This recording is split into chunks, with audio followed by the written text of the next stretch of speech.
Now we will derive a very important equation which is known as Bernoulli's theorem. This is equation for steady motion of an ideal fluid along a streamline. Then we will solve a numerical related to Bernoulli's theorem. So first of all we will discuss the assumptions. It assumes viscous effects are negligible. इसका मतलब है कि fluid जो है आपका ideal fluid है. Then it assumes the flow is steady. ये हम डिस्कस कर चुके हैं फ्लो टाइप में कि what is steady flow. The equation applies along a streamline and it assumes the fluid to be incompressible.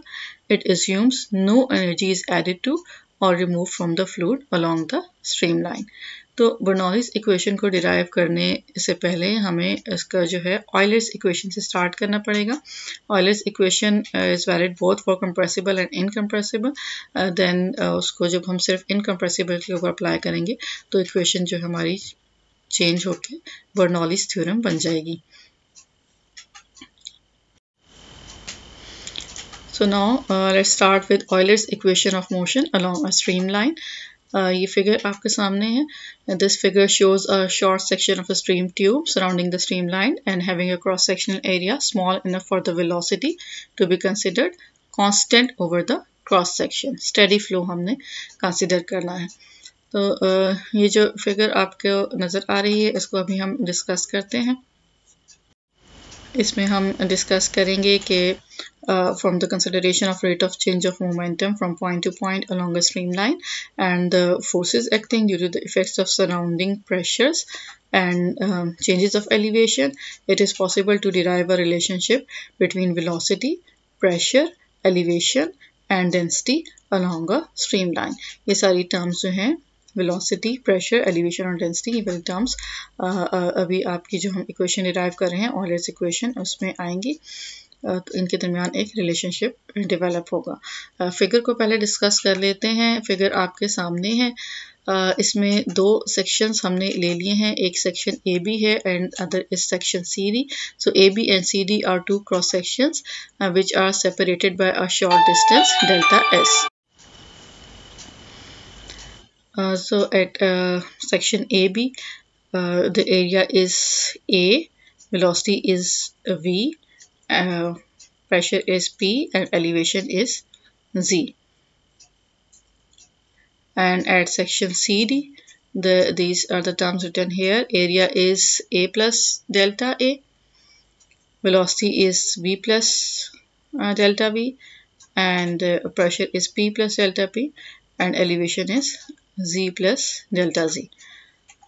There will be surrounding fluid surrounding this stream tube or streamline. The surrounding fluid will exert a pressure P side on the sides of the element. ये जो show हो रहा है, ये जो arrows show हो रहे हैं, ये सराउंडिंग फ्लूइड प्रेशर एक्सर्ट कर रहे हैं जिसको हमने P साइड से प्रेजेंट कर दिया. And if the fluid is assumed to be inviscid, there will be no shear stresses on the sides of the stream tube and P side will act normally. अगर तो ये fluid को हमने इनविस्किड ना लिया होता तो यहाँ पे बाउंड्री के अलॉन्ग दोनों तरफ शीयर स्ट्रेसेस भी होते हैं जिसको हमें कंसिडर करना था. बट हमारी assumption है कि fluid is ideal, so there are no shear stresses along its boundary. And another force is this weight component, weight of the element mg that will act vertically downward at an angle theta to the center line. So now let's start its derivation. Mass per unit time flowing is rho AB. Rate of increase of momentum from this section AB to CD is rho AB into V plus delta V minus V equals rho AB delta V. As all of you are familiar with that, momentum is mv and rate of increase की बात हो रही है जब, यानी कि जो change आ रहा है momentum में, तो definitely mass में तो change नहीं है, only change is in velocity. इसलिए हमने ये जो mass की terms थी rho AB इसी तरीके से है और जो change in velocity है वो यहाँ पे express कर दिया है. velocity V से change होके V plus delta V हो रही है जो हमने यहाँ पे लिख दी है. और ये जो टर्म है mass per unit time flowing, ये किस तरीके से आया है? आप लोगों को जैसे पता है कि density equals mass per unit volume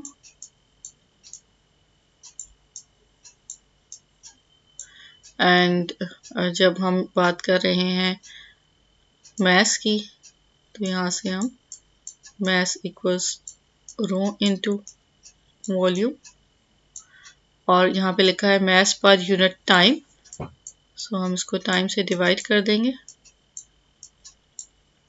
so volume over time आपको पता है कि वो डिस्चार्ज होता है और डिस्चार्ज आपको ये भी पता है दस Q equals to AV।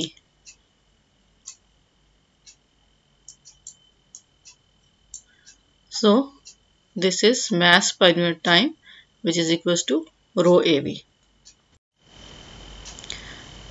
Now the forces acting to produce this increase of momentum in the direction of motion are forces को हम डिस्कस कर लेते हैं। forces आपको नज़र आ रही हैं, एक ये force है, then ये एक second force यहाँ पे जो CD पे act करेगी, then P side की वजह से force होगी and then इस weight component की वजह से force होगी। force due to P in direction of motion is P into A, then force due to P plus delta P opposing motion is P plus delta P into A plus delta A. Then force due to P side producing a component in the direction of motion is P side into delta A. Then force due to weight producing a component opposing motion is mg cos theta. ये vertical weight था, इसका हमने वो component लेना है जो flow की direction में है। Then resultant force in the direction of motion, हमारी जितनी भी forces हैं इसको हम लिख लेते हैं PA माइनस ये ऑपोजिट डायरेक्शन में है इसलिए minus this force plus P side into delta A and then again minus mg cos theta. The value of P side will vary from P at AB to P plus delta P at CD and can be taken as P plus K delta P where K is a fraction. And जो weight of element mg है उसको हम लिख सकते हैं as rho g into volume, और volume जो है होगा एरिया इंटू लेंथ। लेंथ आपके पास फिगर में जैसे नज़र आ रही है, इसकी लेंथ है डेल्टा एस और एरिया आपने एवरेज ले लिया है, यहाँ पे ए था और यहाँ पे ए प्लस डेल्टा ए, सो इसका एवरेज है A plus half delta A. And cos theta आपके फिगर से देख सकते हैं it is equal to delta G over delta S. So now resultant force in the direction of motion upon solving we get this equation. यहाँ पे हम जो higher order terms हैं, जो स्मॉल डिफरेंशियल वैल्यूज़ को अगर हम मल्टीप्लाई करें तो वो मज़ीद स्मॉल वैल्यूज़ देती हैं, इसलिए उनको हम इग्नोर कर सकते हैं। तो neglecting products of small quantities, resultant force in the direction of motion is minus A delta P minus rho ji A delta G. Applying Newton second law from equation 5.18 and 5.19, ये आपकी एक equation है and second equation आपकी ये बन गई है। सम कर देंगे हम फोर्सेस को, so rho A B delta V equals minus A delta P minus rho ji A delta G. जब आप इस इक्वेशन को अगर डिवाइड कर दें रो ए डेल्टा एस से तो आप देखेंगे कि आपकी इक्वेशन जो है वो ऐसे आ जाएगी 1 over P delta P over delta S plus V delta V over delta S plus G delta G over delta S equal 0। और अगर हम इसको डी डिफरेंशियल की फॉर्म में लिखना चाहें तो हम इसको इस तरीके से भी लिख सकते हैं 1 over rho D P over D S plus V D V over D S plus G D G over D S equals 0। So ये जो आपके पास इक्वेशन आई है, this equation is known as Euler's equation, giving in differential form the relationship between pressure P, velocity V, density rho and elevation Z along a streamline for steady flow। जो हमारी start में assumptions थी, flow steady था, in viscid था, उसके लिए हमने और along a streamline था, उसके लिए हमने ऑयलर्स इक्वेशन डेवलप कर ली है जो आपके डिफरेंट पैरामीटर्स के दरमियान रिलेशनशिप आपको प्रोवाइड कर रही है। So this equation cannot be integrated until the relationship between density and pressure is known। तो compressible flow के लिए तो इजीली इंटीग्रेट नहीं हो सकती हैं और हमारा फोकस इनकम्प्रेसिबल फ्लो के लिए है, इसीलिए हम उसी को आगे लेके चलेंगे जो हमारी assumption भी थी बर्नौली की, that for an incompressible fluid जहाँ पे density constant होती है, so इस equation को हम integrate करेंगे then with respect to S and this equation ये जो इक्वेशन थी इसको विद रिस्पेक्ट टू एस हम इंटीग्रेट कर रहे हैं. This gives P over rho plus V square over 2g, v square over 2 plus gz equals constant. This term represents energy per unit mass. Dividing this equation by g, we get p over rho g plus v square over 2g plus z equals constant equals h. This ये जो आपके पास equation आई है, these terms represents energy per unit weight. जैसे हमने start में discuss किया था कि एनर्जी को हम डिफरेंट फॉर्म्स में एक्सप्रेस कर सकते हैं, per unit weight, per unit mass और पर यूनिट वॉल्यूम. सो ये जो आपके पास इक्वेशन आई है, this is energy per unit weight. और ये जो आपके पास इक्वेशन है, इसमें h जो है वो टोटल हेड को रिप्रेजेंट कर रहा है और इस इक्वेशन का नाम है Bernoulli's equation. This states a relationship between pressure, velocity and elevation for steady flow of a frictionless fluid of constant density. Its an alternative form is P plus half rho v square plus rho gz equals constant. Here all the terms represent energy per unit volume. So these equations apply to a single streamline. If we want to use this equation along the 2 points in a streamline, then the equation becomes P1 over rho g plus V1 square over 2g plus Z1 equals P2 over rho g plus V2 square over 2g plus Z2. So this is Bernoulli's theorem for ideal fluid. Now we will solve a related numerical.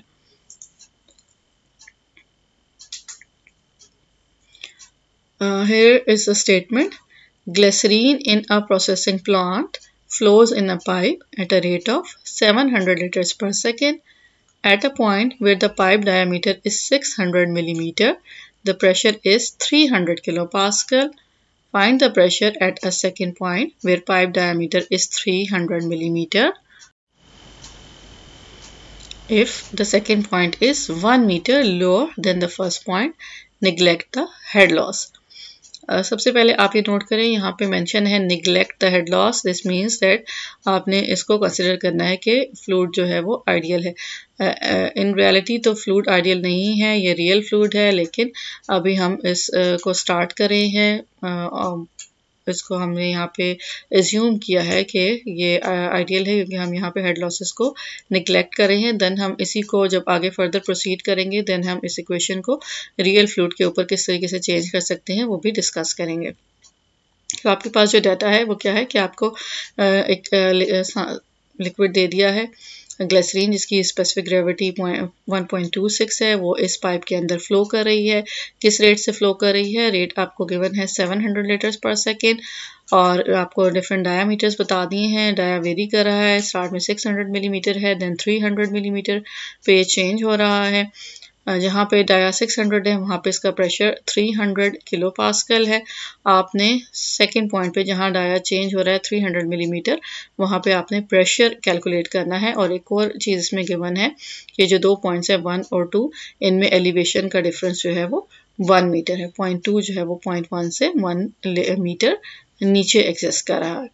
तो अब हम इसको start करते हैं. सबसे पहले हमने क्या करना है, इस पाइप के अंदर वेलोसिटी जो है वो फाइंड आउट करनी है. Q इक्वल्स टू AV का हम फार्मूला यूज़ करेंगे. Q हमें गिवन है 700 लीटर्स पर सेकेंड. इसको पहले हम जो हमारे SI यूनिट्स हैं क्यूमिक्स उसमें कन्वर्ट कर लेंगे. 1 मीटर क्यूब इक्वल्स 1000 लीटर्स. सो इसको जब हम चेंज कर लेंगे 700 लीटर पर सेकेंड को 1000 से डिवाइड कर देंगे तो हमारे पास 0.7 क्यूमिक्स डिस्चार्ज की वैल्यू आ जाएगी. एरिया आप कैलकुलेट कर लेंगे. दोनों एंड्स पे एरिया आपका डिफरेंट है. रिस्पेक्टिव डाया यूज़ करके π/4d² की हेल्प से आप दोनों पॉइंट्स पे एरिया कैलकुलेट कर लेंगे. Then Q equals to AV का फॉर्मूला लगा के आप 0.1 और 0.2 दोनों पॉइंट्स के लिए वेलोसिटी कैलकुलेट कर लेंगे. So here is the solution. आपने वेलोसिटी कैलकुलेट कर ली है Q इक्वल्स टू AV का फॉर्मूला यूज़ करके.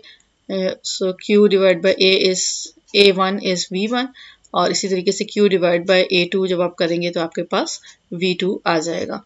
सो आपके पास वैल्यूज आ गई हैं 2.48 मीटर पर सेकेंड एंड 9.9 मीटर पर सेकेंड. नाउ अब आपने इक्वेशन यूज़ करनी है, बर्नौलीज इक्वेशन यूज़ करनी है.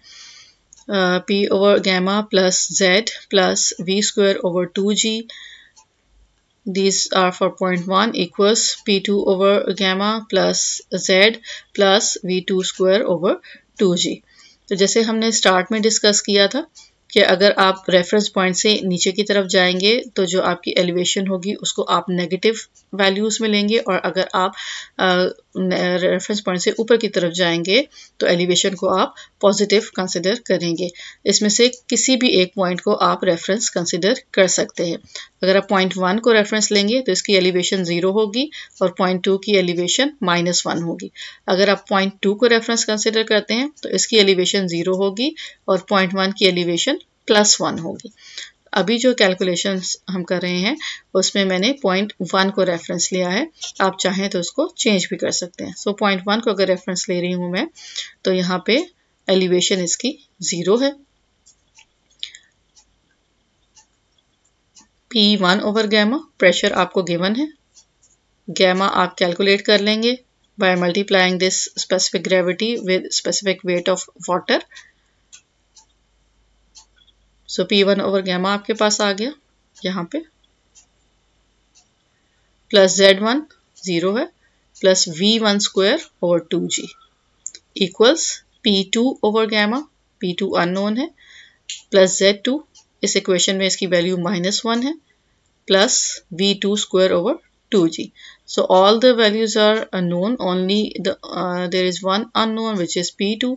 So we can easily compute that P2 equals 254 kilopascals.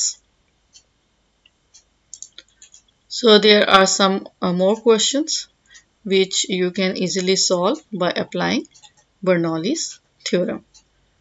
So in next lecture we will apply the Bernoulli theorem in real world. We will modify this theorem for real fluids and we will discuss different equipments which are designed on the basis of Bernoulli's theorem.